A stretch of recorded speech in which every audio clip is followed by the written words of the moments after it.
Let's do this. The Cult of Hockey podcast and for the faithful. I'm David Staples of the Edmonton Journal, and I'm here today with Bruce, the sharp-eyed one. Hey, Bruce. Hey David, how are you doing tonight? Yeah, I was thinking about it because you always ask me that, and it's funny, Bruce. My answer is that I feel young. I feel, Yeah? and it's funny. There's some things I feel young, and it's like when I hear a good song on the radio, uh, some Yeah. song that I really love, Mm-hmm. or when the Oilers are playing well. Mm-hmm. Those two things I just associate those feelings with being young for some reason. Probably because I grew up in the greatest era of Oilers hockey ever. But yeah, it's just kind of a timelessness it just feels kind of timeless the moment and happy. So that makes me feel young. How are you feeling? Well, beating the Flames makes me feel good any old time, and the Oilers managed to get the job done tonight in an absolutely huge win. That was even more huge by virtue of getting the job done in regulation with a late tiebreaker by none other than Connor McDavid to put them in front for the first time all night in a 3-2 nail biting finish. Johnny Goodrow having a great chance in close to the net in the dying seconds, and after the Oilers missed a couple empty netters, and I think my heart rate probably got up close to 200 there for that last little bit. But as the old saying goes, never in doubt. Yeah, in the third period there, when they tied it up, I had my loser point hat on. Like, come on, just get to overtime and get that loser point. Was Get one, then get the second one, but winning it in regulation and denying them Yeah, a point just so set them. sweet, so sweet. Because the Flames are inching up on the Oilers again now.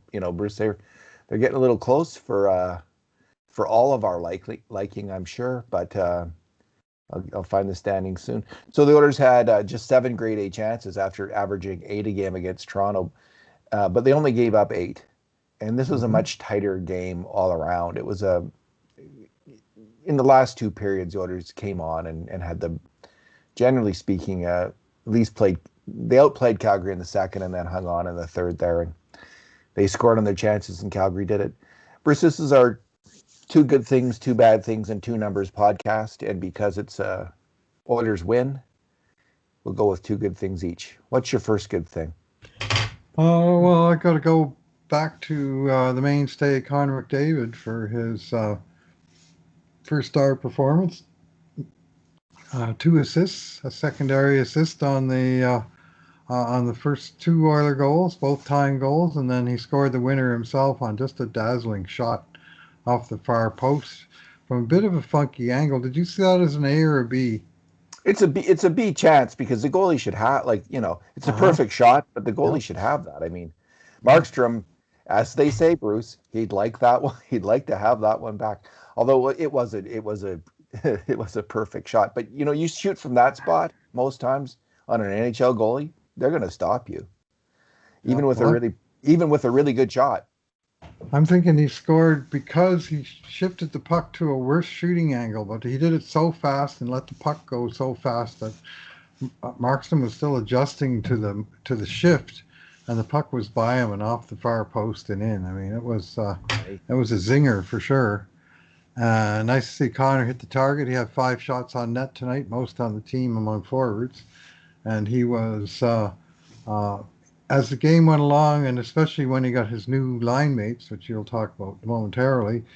Uh, it seemed to put a nice jump in his step and their step, and they really started to take over the game. He played a few ticks under 25 minutes tonight, and he carried it on strong right into made late in the third period. He made 2 plays inside the Oilers' blue line to clear the zone too, with that 1 goal lead, and the clock winding down. Zone clearances are golden, and he had 2 of them.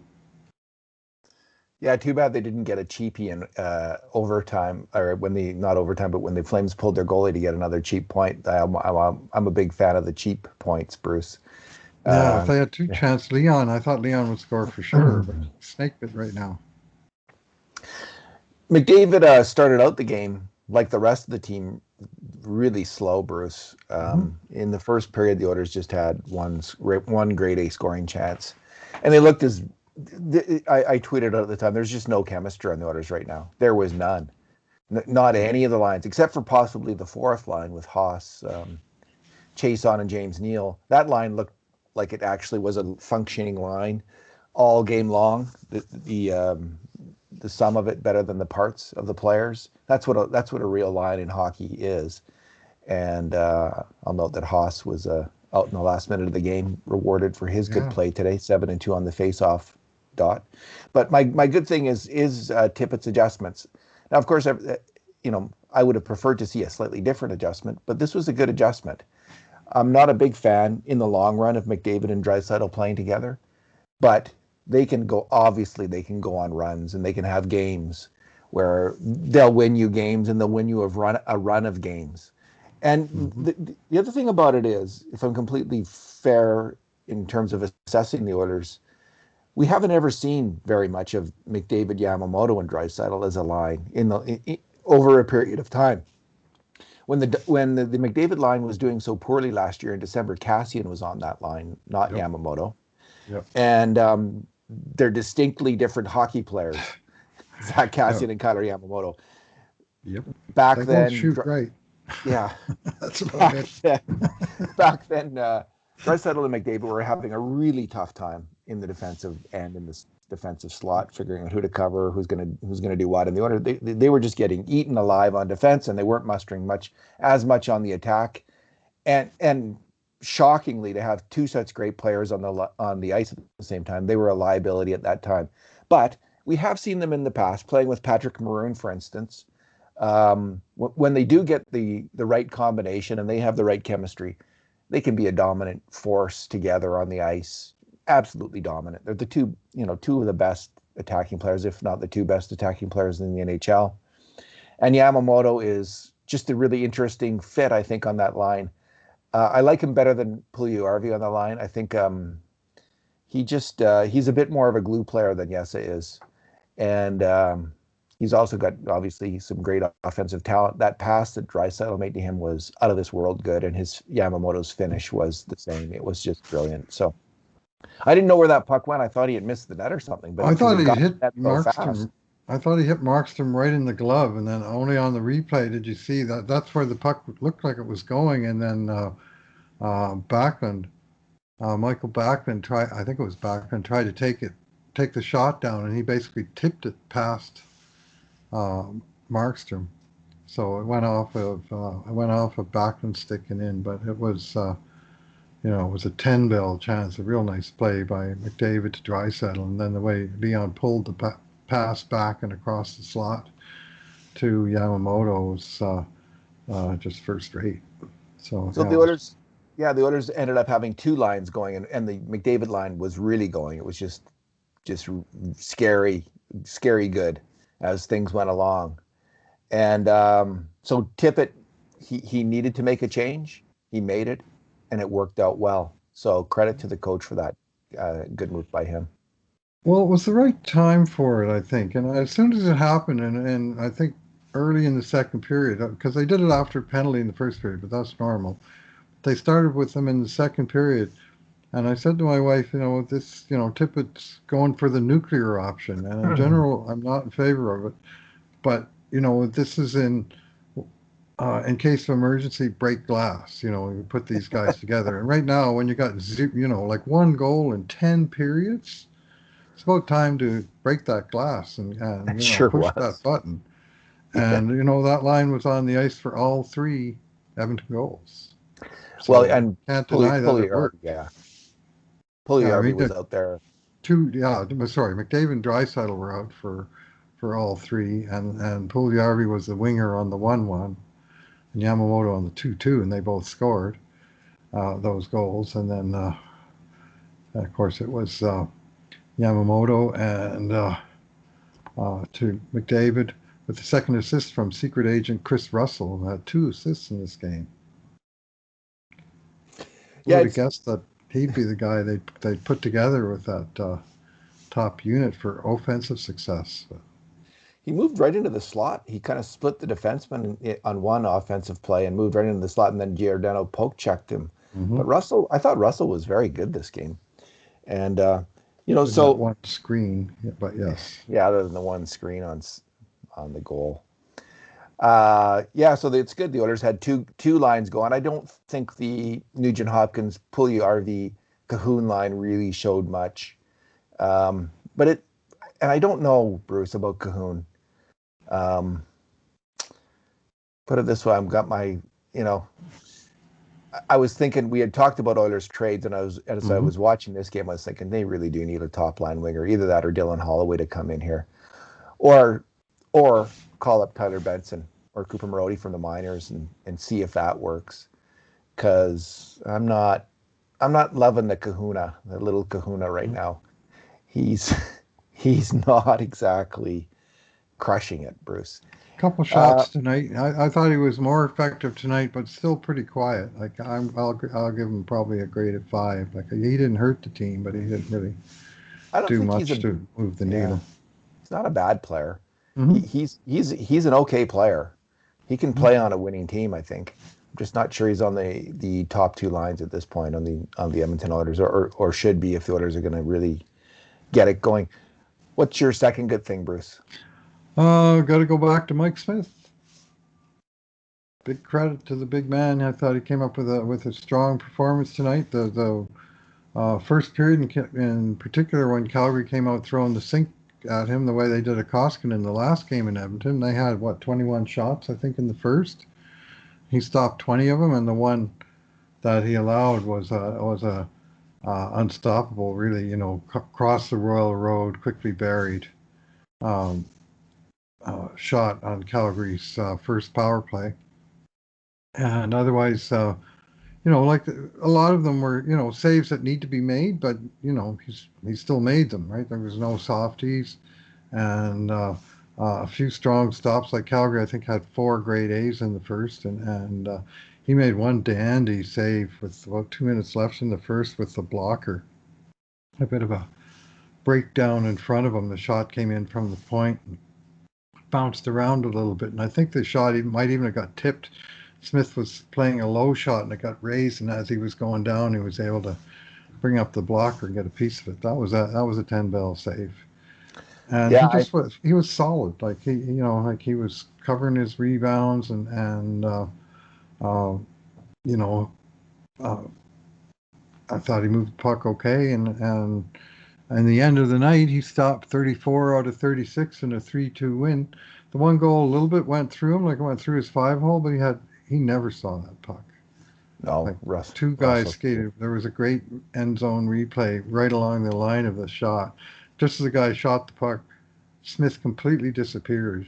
Mostly it was Chris Russell in the way, but I think Turris also skated right through his line of vision, and the puck found a hole. But Cassie Campbell was saying it was Larson, but I actually think Larson was a no, little bit late, and the puck was passed it's by the Russell. time it wasn't. It wasn't Larson.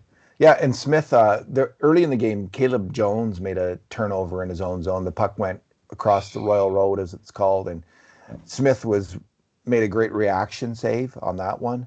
And Hmm. then late in the third, the Flames break out, and McDavid kind of does a flyby on the forecheck. Yamamoto wipes out, falls down, and Draisaitl's a little slow on the back check, and they got a really good chance on that rush as well. But Smith made a huge save, I thought, That was at a key Mangiapane's moment. shot, right? Where Yeah, Draisaitl was checking, tried to lift his stick twice. He got a piece of the puck on the shot, but Mangiapane fought through and got a very good yeah, chance away. That was a good save.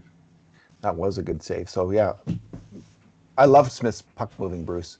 I Hmm. just think it's really adds a dynamic element to the Oilers. And what was the thing last year that the Oilers there was some weird stat between him and Koskinen. Just trying to think what it was that uh, it's just slipping my mind. You brought it up a number of times, but I just think it relates to Smith's puck Well, he moving. Did we get? faced he faced 3 fewer shots per 60 minutes than did Costin, which is a gigantic difference on the Oh, same that's team. it. And I think that's why, because he gets the puck out of the Oilers' end. He's facing fewer shots than Koskinen because Koskinen creates a. It's not like he creates trouble for himself. It's just that Smith gets himself out of a lot of trouble, and I think Yeah, he that's the does. explanation for that particular Some of stat. it for sure.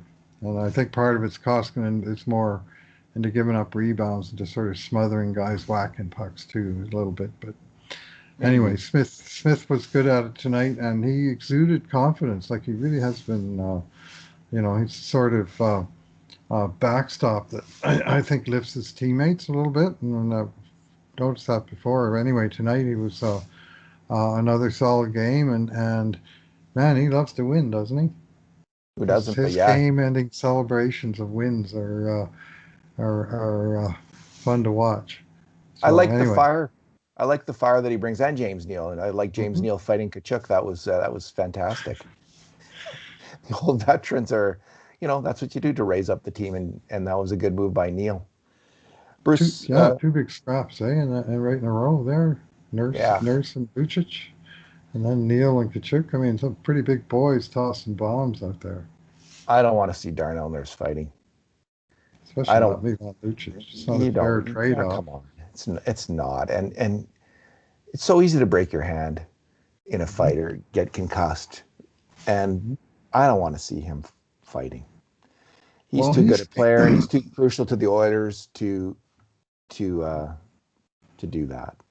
he's I think trying to give the boys a lift was the impression I got at the time. They were down 1-0. They weren't going anywhere, and he was probably a little pissed off himself. And I just thought, uh, you got challenged by somebody, I'll take that. And same thing happened with Neil. I mean, Kachuk went after him a couple times, and Neil finally said, "Okay, you want it? Let's go." And he handled himself pretty good, I thought. I thought he gave it to Kachuk pretty good. Thought he was Um, the winner of that fight. yeah, I It was thought so too. close, but Nurse and Lucic had been hacking at each other like all that shift. They were cross-checking each other. So I think it was done out of anger as much as any kind of planned fight. right. Uh, Bruce, my good thing, my second good thing, is the right side of the Oilers' defense. Eh? And Adam Larson, Tyson Barrie, and Ethan Bear all played, I thought, very sound hockey tonight. I had been noticing quite a drop in Ethan Bear's play this year. He had been making the highest rate of mistakes on graded chances against out of any Oilers defenseman this year heading into the game. And that's saying a lot when Tyson Barrie's on the team Yeah. because Tyson Barrie's fairly erratic, but Ethan Bear's really been struggling. But that game, he played more like the Ethan Bear that we saw last year, a much more settled game, a simple game. No mistakes on graded chances against at even strength. Um, he was the only Oilers defenseman, I think, in that category. And just a solid game moving the puck. Larson, Bruce, I think they need to sign Larson to another contract, and I hope they can get him on like a 2-year deal, like not a 4-year deal or a 3-year deal, just 2 years at a reasonable price. I'm not sure what that's going to be. He's a fantastic shutdown defensive defenseman, game in, game out, and a physical force out there, and he was that again tonight. Greasy, isn't he? He is nasty. He is a very good hockey player, and like I'm not sure that he will be 3 years from now or Right. 4 years from now, but I'm pretty sure in the next year or two, like Hmm. he's a that's the kind of defensive defenseman you missed on the team when you don't have it, and they have him Right. right now. Lagesson could also be that kind of defensive defenseman, but Adam he is that right now, and I love his game. Tyson Barrie impresses the hell out of me with the puck and his skating. He is such a fine attacking hockey player, and we're really seeing it. We're seeing him bring his A attacking game, and we've seen that. He started out a little bit slow. He got a great shot on net on the power play that was deflected by Draisaitl and almost went in. I think that was is that in the second period? Yeah. And of course, he made his one. He's always got one, at least one, Bruce. At At least least one one. absolutely crazy, batshit crazy defensive play in the in the game. There's always a few actually, but this was a turnover in the third period that he just that went and Calgary got a dangerous chance out of that, which another nice save from Smith on that play.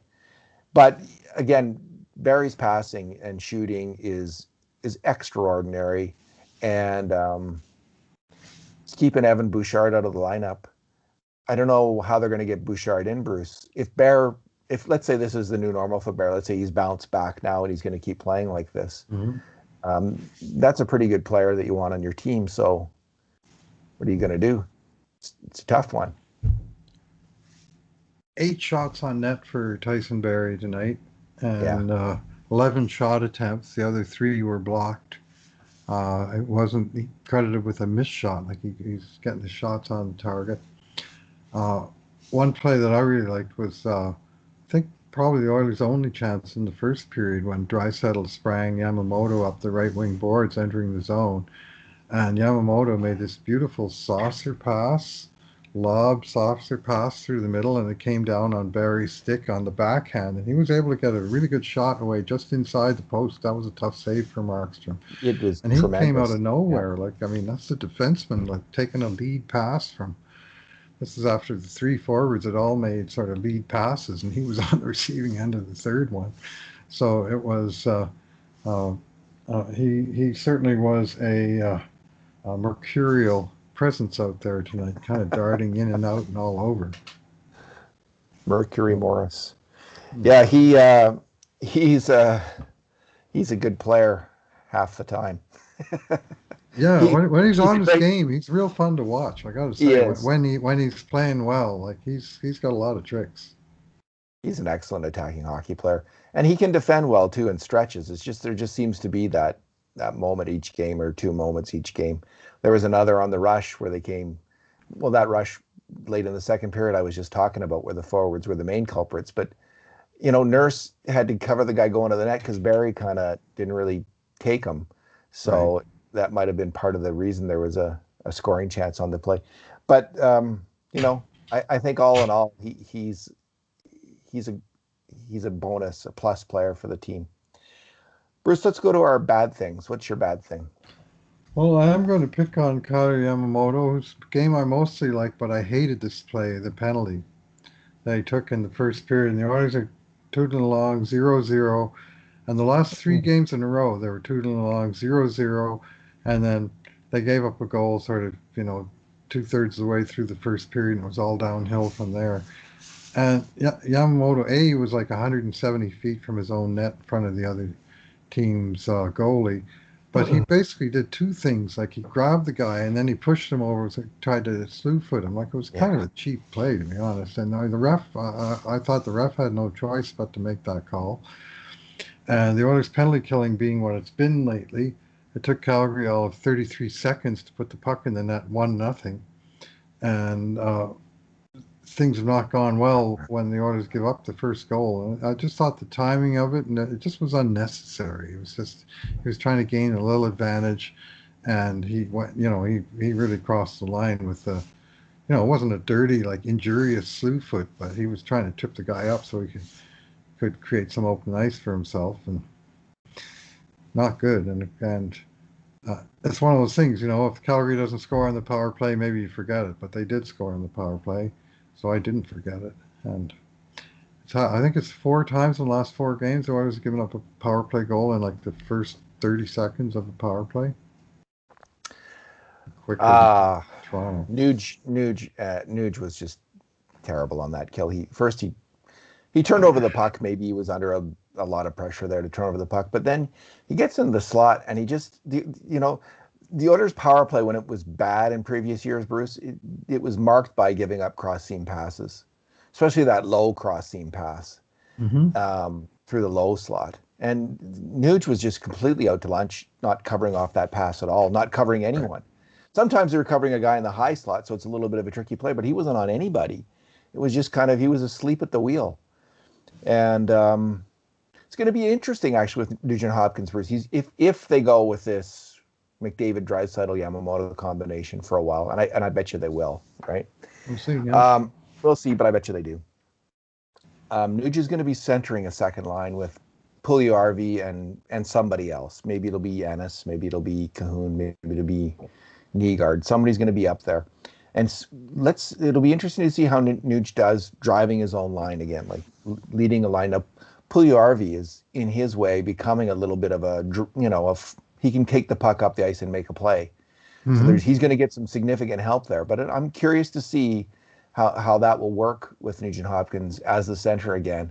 of his own line if that's the case and how it's going to work. I mean, I'd love to see Holloway on the wing of that line, but that's not going to be anytime soon. But it's going to be a bit of a test for our RNH.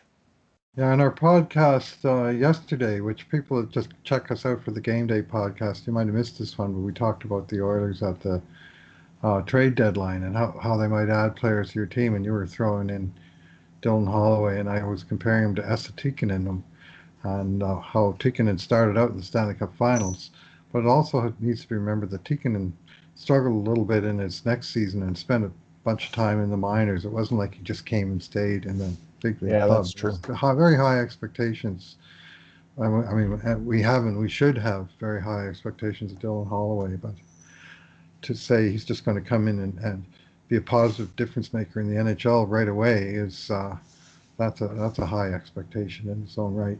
So that's for sure, Bruce. What I'd really like to see is Kyle Turris sent to the minors, and either Cooper Marody or Tyler Benson sent up. They just had a great game today for Bakersfield. Benson and Marody did. I think Marody got a hat trick. Who got the hat trick? I think Marody did, if I'm not mistaken. Okay, I know they won 5-3, and they won 4 in a row after losing 5 in a row. So they really turned things around there. Yeah. So my bad thing is Turris, Bruce, and I know I've picked on him quite a bit this year. It wouldn't be a Oilers season without me picking on some fourth line hockey player incessantly. Or Leon. Or I don't think I pick on Leon too. I praise Leon, Bruce, constantly, but I also see his faults defensively now and then. I'm yanking your chain, but go ahead and yank on Turris's chain. I'm an honest judge. I'll sing in the choir. An honest judge of Leon Draisaitl. Bruce, Kyle Turris has hardly won a battle all year long. He's behind the play. Mm-hmm. And I don't want to pick on him too much on the goal against that he essentially caused, because it was because of what maybe was a broken stick. I don't know why he dropped it necessarily. If it wasn't really obviously broken, why drop it? But he thought it was broken, so he dropped it. And then the puck goes right through him in the slot to the open man, and he can't make the play. And that it's a big part of the reason for that goal against, along with Russell Screen and his goalie. But they lost the battle in the corner before that. Like they won the. Kara made a good play behind the net and won it over into the corner, and Turris was overwhelmed, and Calgary quickly recovered possession and kept the pressure on. Yeah, Bruce, he's not an NHL hockey player anymore. And I know, like, he keeps all the people around the team, the corporate line is, well, you got to give him another chance because he signed this contract. No, you know, how many games have we seen him? This isn't going to work out. Or it might work out, but maybe send him to the minors and try again next year, because this year it ain't working out. And I know there's a 2-week gap. Like, if you call up Marody or Benson, you're going to have to wait a couple of weeks to get him in the lineup. But there's lots of forwards in the meantime. You have Devon Shore, you've got Joakim Nygard, you've got Patrick Russell. So it's not like it doesn't. Now, they're not going to do that because I don't know why they won't do that, but they're not going to do it. But he's just not.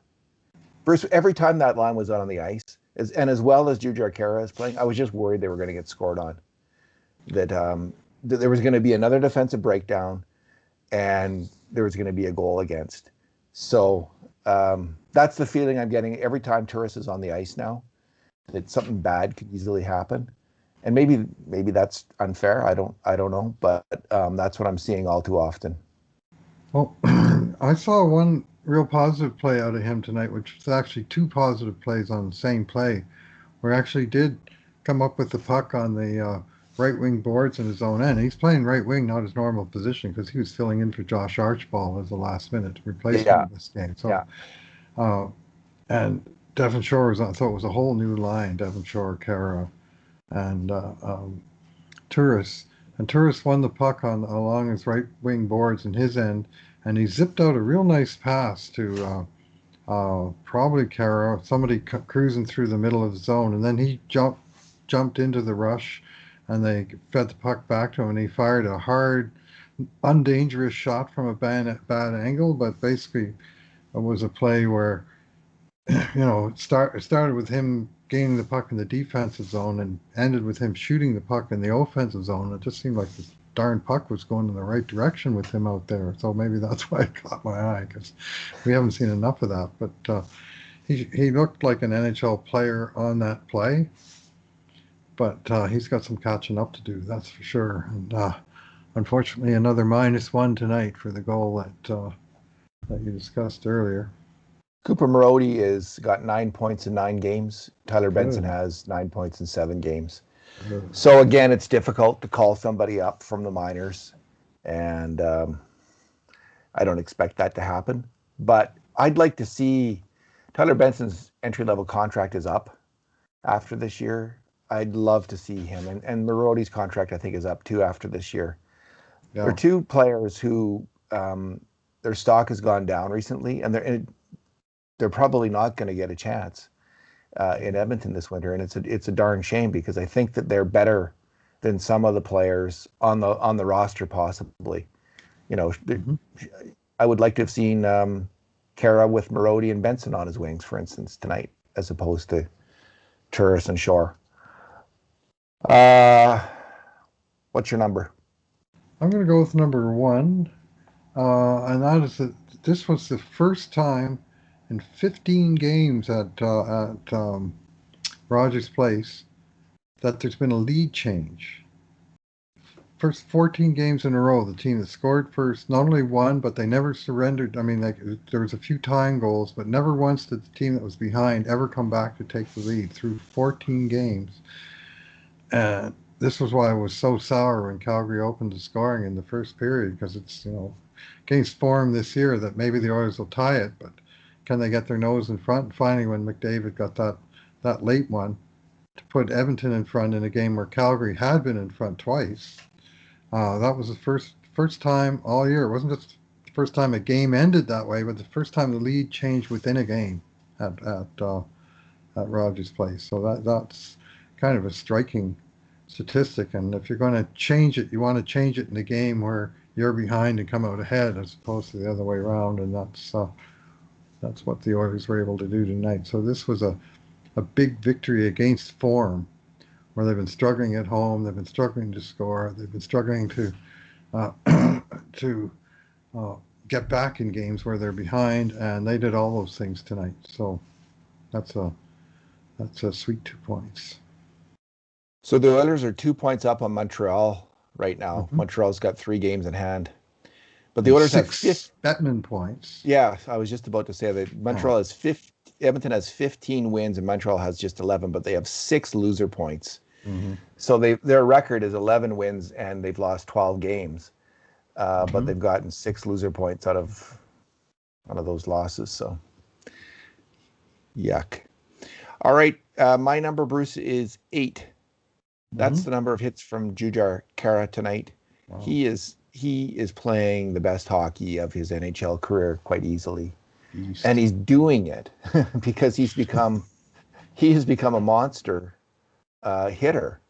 And so he got the 8 hits tonight. He's hitting everybody. Every chance he gets, he hits somebody. And he must have figured this out. Like when he got waived, he must have thought, okay, what can I do to stay in the NHL? And he thought, okay, the least I can do is finish my check every single time and try to finish as hard as I can. And he's sticking to that, and it's really, really working. It is a fantastic tactic for Jujhar Khaira. Bruce, in the entire league of players who play regularly, like more than 10 games this year, he is 3rd in the league for hits per 60. Ryan Reeves of Las Vegas leads at 23.6. Yeah. Christian Fisher of Arizona, I didn't know he was a hitter, but he's at 20.2. Okay. And Khaira is at 20.1, just ahead of Brandon Tanev at 19.5 hits per 60. So, and if he keeps running up those numbers like he is these games for hits, he's gonna take over the lead. Well, he had 12 last game and 8 tonight, 20 in 2 games. I'm trying to think if I've ever seen it. Certainly a forward get that many in consecutive games. Sometimes a guy will have a big night, and then the next night he'll have like 1, right? Because he's kind of banged up himself from all the bruising he was doing in the previous game. But 12 followed up by 8.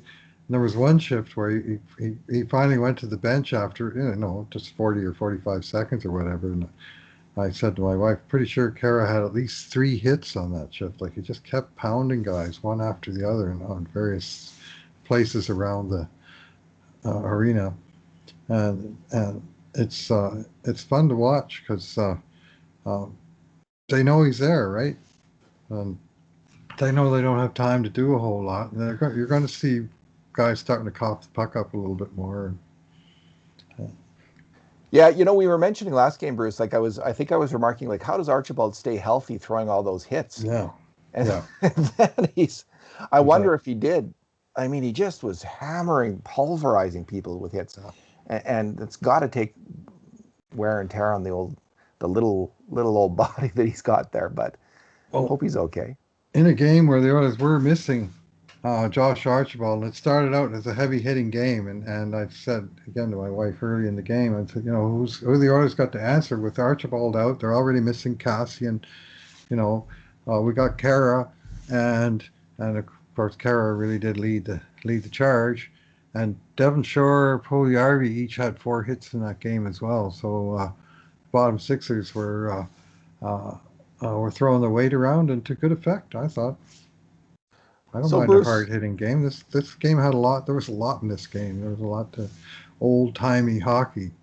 I guess if you I, hate fights, you probably hated that little span in the first period. But if they're legit, I don't mind an occasional old. I hate the staged fights, but these weren't those. I really enjoyed that game. Of course, because the Oilers won, that always makes it better. So, speaking of leading the league, Adam Larson leads the league in block shots per 60. He's at 9.51 blocks per 60. Hmm. Next best is Alec Martinez, 8.9 per 60. Slater Cuckoo, third, 7.9. Wow. I wouldn't have guessed that, but he was playing strong hockey. It's interesting to see Caleb Jones now playing and compare him to Cuckoo, like because they're kind of Hmm. playing in the same role, Right. and Cuckoo was yeah, in its way a little bit. yeah, but Cuckoo played very well. Hmm. They've been Jones has played okay, but Cuckoo also played okay. So, and Lagesson I think has played better than either of them. So with Lagesson's getting healthy, I think I wouldn't be surprised to see him in the lineup. So anyway, for now, I think Evan Bouchard's going to stay on the shelf, Bruce. I don't see them making a change. I don't think I Yeah. Well, like that, but Tippett said he had a bad game against Toronto, and I beg to differ with that. He was. I mean, I guess if you're looking at those 2 goals that were scored, if that defines a bad game, then I guess that's the case. But that was the game where he was my number because he was on the ice for 19 shot attempts for the Oilers and 3 for Toronto, and 2 of the 3 went in the net. But actually, for most of the game, he was pretty good, and those numbers support that. But on the key plays, he got beat, and I'm pretty sure that's those key plays that's sticking in Tippett's mind. But he would have been fairer to say he got beat on a couple of key plays as opposed to saying he had a bad game. But well, yeah, I think that would have been more fair too. I agree with your assessment, and I also think in the first period of tonight's game, when there was no chemistry on any Oilers line except maybe the fourth line, and the Oilers had one grade A chance after having yeah, such an offensive like doldrums against Toronto. I was just sitting there thinking, where is Evan Bouchard? Like the puck yeah. comes back to the point. He's someone who can do something with it and get a chance for you. And I still think they've got to figure out a way to get him in the lineup, Bruce. I don't mind Chris Russell, and he had a good game Two tonight. assists. I'd give him a 7 for sure.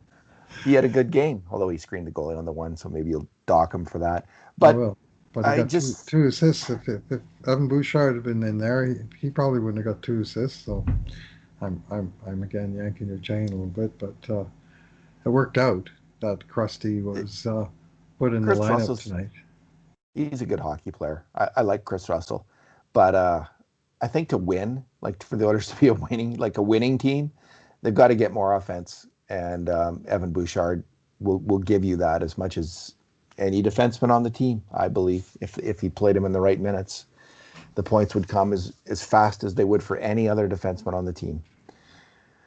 All right, so they're up against what is it, Ottawa? 3 games in a row. Is that the Yeah, next? Ottawa's next. Yep. 3 against Toronto, 1 against Calgary, 3 against Ottawa for a 7-game homestand. And then they go from there immediately on a ferocious road trip. So it's March. March is crazy. Yeah, Ottawa. Crazy. Ottawa 5-5 in their last 10 games, so they've really turned it around. Mm-hmm. Although they're on another 2-game losing streak right now. Yeah. Bruce, there's one other piece of interesting news.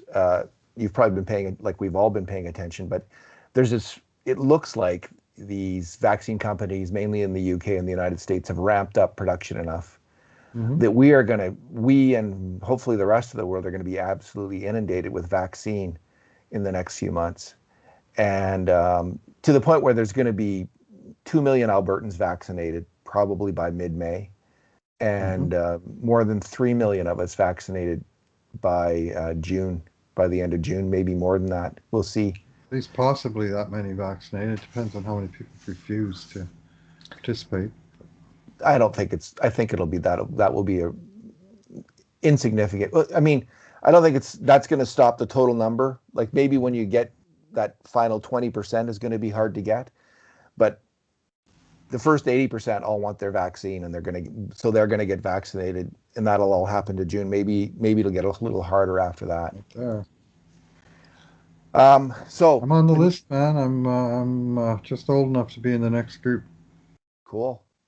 so it should be happening sometime this month. Oh, were you able to book an appointment already?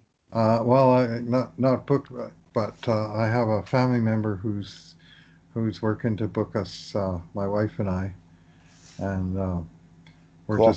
just within the just at the bottom end of the next 65, 74 group that they let in. Excellent. Without telling you how old I am.